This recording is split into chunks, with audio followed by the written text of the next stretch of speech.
بسم الله الرحمن الرحيم السلام عليكم داوديال kuna soo dhawaada wararka dhambaalka wararka qodobada warkeena aad ku daawan doontaan waxaa ka mid noqonaya halis kale oo la xaqiijiyay inay ku soo wajahan tahay hoteelada iyo goobaha ku yaala xeebta badweynta Hindiya gaar ahaan Galiido halkan ayaan idinkugu soo gudbin doonaa xogaha la helayo wejiga labaad ee dagaalka ACC iyo Somaliland oo la iclaamiyay waqtigiisa iyo xogo sirdoon oo laga helayo goobaha iyo sidoo kale qaabka uu ku bilaabanayo Ismaaciil Cumar Geele dhabarjabin ayuu ku sameeyay Soomaaliya iyo qorshaha lagu dhisayo awoodda ciidanka qaranka waxaana la saftay Kenya oo ay soo wada saareen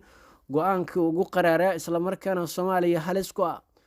xubnaha beesha caalamka iyo Siciid Cabdullaahi Dani kulanka ay diradda ku saarayaan laba arrimood ma isku soo dhaweyn doona dowladda federaalka mase waa sii kala fogeyn doona ma aqbali doonta Puntland doorashada qof iyo cod iyo bedelida dastuurka iyo muddo kororsiga Xasan Sheekh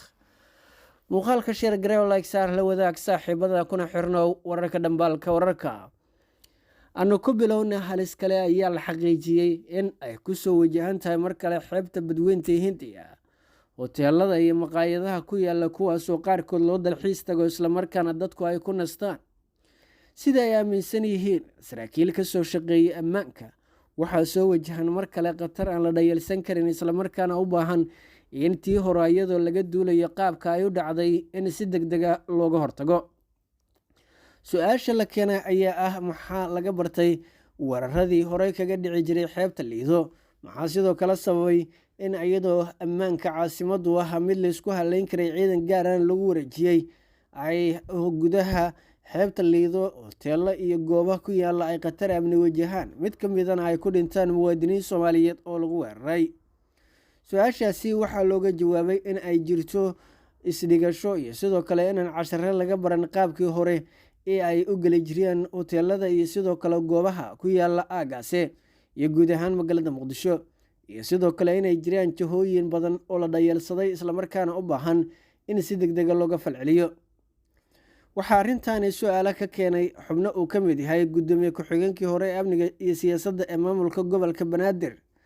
Maxamed Cabdullaahi Tuulax waxa uu sheegay in ay arrintaani u baahan tahay in si degdeg ah looga hortago maadaama ay jirto khatar kale oo soo wajahan oo aan dhammaad lahayn inta ay jiraan laba arrimood oo kala duwan oo u baahan in si degdeg ah looga hortago inta laga xaqiijinayo in ay suurto gasho in dariiska iyo sidoo kale ciidanka hubkooduba uu u gacan galo kooxo hubeysan isla markaana wax lagu weeraro dharka hadba ugu dambeeya ee ciidanka amnigu ay wataan iyo sidoo kale in ay xeebta badweynta Hindiya ay ku furan tahay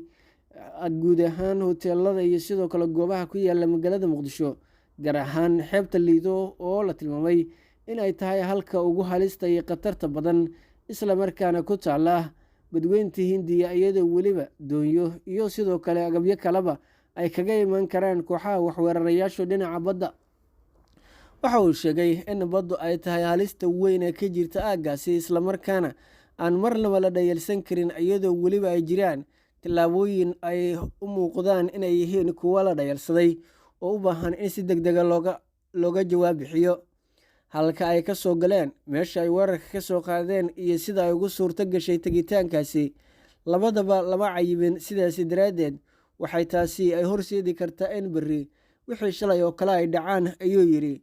gudoomiye ku-xigeenkii hore ee ammaanka waxaa jira dad badan oo iyaguna aragtidaasi qaba isla markaana aaminsan in doonyaha oo noqday markan buundada kaliya ee isku xirta gobolada koonfurta iyo bartamaha Soomaaliya ee badweynta Hindiya isla markaana xubnaha ururka iskaga gudbiso gobolada Galmudug ilaa Hirshabeelle qaybo ka mid ah iyo sidoo kale guud ahaan gobolada koonfurta sida Shabeellaha Hoose iyo sidoo kale gobolada Jubbooyinka ayaa waxaa markan soo ifbaxaya in aan si degdeg ah looga jawaabin arrintooda dhinaca kale haddii aanu eegnana waxaa soo ifbaxaya in la iclaamiyay wejiga labaad ee dagaalka u dhexeeya Somaliland iyo ACC wixii ka dambeeyay markii gudoomiyihii golaha wakiilada Somaliland Cabdirasaaq Khaliif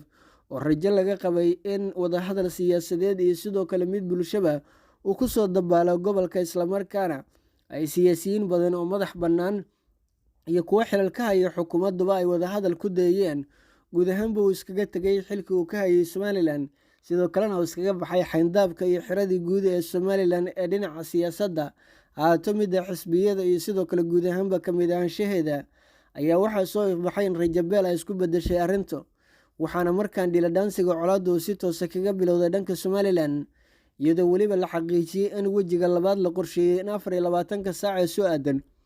uu si toosa kaga bilowday guud ahaan deegaanada ACC, gaar ahaan magaalada Laascaanood oo ciidanka militariga Somalilan ay ku ruqaansanayeen saacadaha soo aadan. Sida ay noo xaqiijiyeen ila wareedyo lagu kalsoon yahay, waxaa soo ifbaxaya markaan go'aanadii ugu dambeeyey ay qaateen taliska militariga iyo sidoo kale Muusabixi, iyadoo lagu heshiiyey in la qaado howlgal degdeg ah 24 saacadood ee soo aadan, iyadoo weliba la dhammaystiray dhammaanba lana xaqiijiyey in agabyada militari ee yaala aagga Gooja Cadde iyo sidoo kale saldhigyada kale ee ciidanku ay ku leeyihiin gobolka ay yihiin kuwo ku filan inay ka jawaabaan baahiyaha dhinaca militariga iyo qalabka.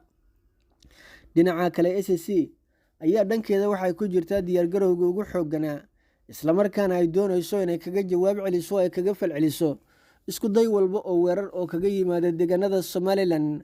iyadoo weliba si xawliya ay ku socdaan markaan talooyinka, kulamada iyo sidoo kale dhaqdhaqaaqyada ciidan ee ka bilowday gobolka. Subaxnimadii hore ee Saaka iyo ciidanka ACC waxay bilaabeen inay iskaga gooshaan meelo kala duwan oo ka tirsan Laascaanood iyo dhinaca galbeed, waxaana ruqaansigoodii uu ku sii jeedaa oo ay u sii dhowaanayeen dhinaca Yagoori iyo Og, halkaas oo ay xoogga saarayeen saacadaha soo aadan. Dhinaca kale, waxaa iyadana la qorsheynayaa in bariga iyo galbeedka magaaladu ay noqdaan kuwo si weyn difaacyadooda loo adkeeyo. Waxaa jira sidoo kale isimada iyo garaadada oo iyaguna kulamo ka yeelanaya mustaqbalka iyo xaalku sii noqon doono. Madaxweyne Ismaaciil Cumar Geelle ayaa dhabarjebintii ugu xumayd waxa uu ku sameeyey Soomaaliya, isagoo la saftay Kenya kana soo horjeestay qorshaha lagu abaabulayo dhismaha awoodda ciidanka qaranka Soomaaliyeed ee doonaya inay la wareegaan boosaska ay lacagta ku qaataan ciidamada shisheeye ee ku sugan dalka, kuwaas oo noqday waxmatarayaal aan waxba ka qabanin xaaladaha ammaan ee ka jira waddanka, islamarkaana 15 sano ee lasoo dhaafay ku qaadanaya murshaar xeryo ku yaala waddanka. Madaxweynaha dalka Kenya William Ruto iyo sidoo kale madaxweynaha dalka Jabuuti Ismaaciil Cumar Geelle oo labaduba u arkaa in ay ku dhaqaale beeli karaan ka bixitaanka iyo dhimista ciidanka Midowga Afrika ayaa waxay bilaabeen tallaabooyin degdeg ah oo ay kaga soo horjeesteen qorshaha dowladda Soomaaliya ay doonayso in dalka looga saaro. Bishan Juun aanu ku guda jirno, ugu yaraan 2,000 oo askari oo ka tirsan ciidanka Midowga Afrika, kuwaas oo badankood ay ka soo jeedaan dalalka Kenya iyo Jabuuti, loona arko inaynan lahayn ahmiyad wada shaqayn ay la leeyihiin ciidamada qaranka iyo sidoo kale fool adag xagga dagaalka ah. Waxaa intaas sii dheer in ciidamadaasi aynan wax badan ka qabanin goobaha ay ku sugan yihiin, iyadoo weliba sektarada ciidankaasi ay ka tirsan yihiin ay yihiin kuwo si gaara ay labadan dowladood u arkeen inay dalalkooda kaga socdaan. Waxay labada dowladoodba ay ka soo horjeesteen qorshahaasi, iyagoo weliba sheegay in ciidanka Midowga Afrika inay sii joogaan Soomaaliya ay tahay, iyagoo ka digay in la beerdareeyo fursado muhiim ah intaan la gaarin ka bixitaanka ciidanka iyo dhimistooda.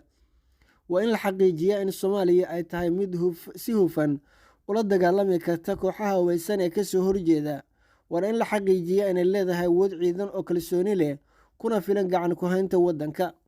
Waxay sidoo kale ay doonayaan inay qaraarkooda iyo diidmadooda ay la wadaagaan Golaha Nabadda iyo Amniga ee Midowga Afrika iyo sidoo kale Golaha Ammaanka ee Jamciyadda Quruumaha ka dhexaysa. Kenya ayaa ku fadhida kursiga Golaha Ammaanka ee dalalka Kenya iyo dalalka Bariga Afrika, halka sidoo kale Jabuutina ay u sharaxan tahay, waxayna doonaysaa markan inay dhabarjebin ku samayso qorshaha iyo tallaabooyinka ay dowladda Soomaaliya hore u qaadayso. Waxaa la aaminsan yahay in Ismaaciil Cumar Geelle uu ugu biiray arrinta la xiriirta inuu ka hortago ciidankaasi inay ka baxaan Soomaaliya 2 arrimood oo kala ah in dhaqaaluhu isdhimayo lana weynayo qarashaadkii dalalka ciidamadu ay ka joogaan Soomaaliya ay ka heli jireen beesha caalamka. Arrinta kale waxay tahay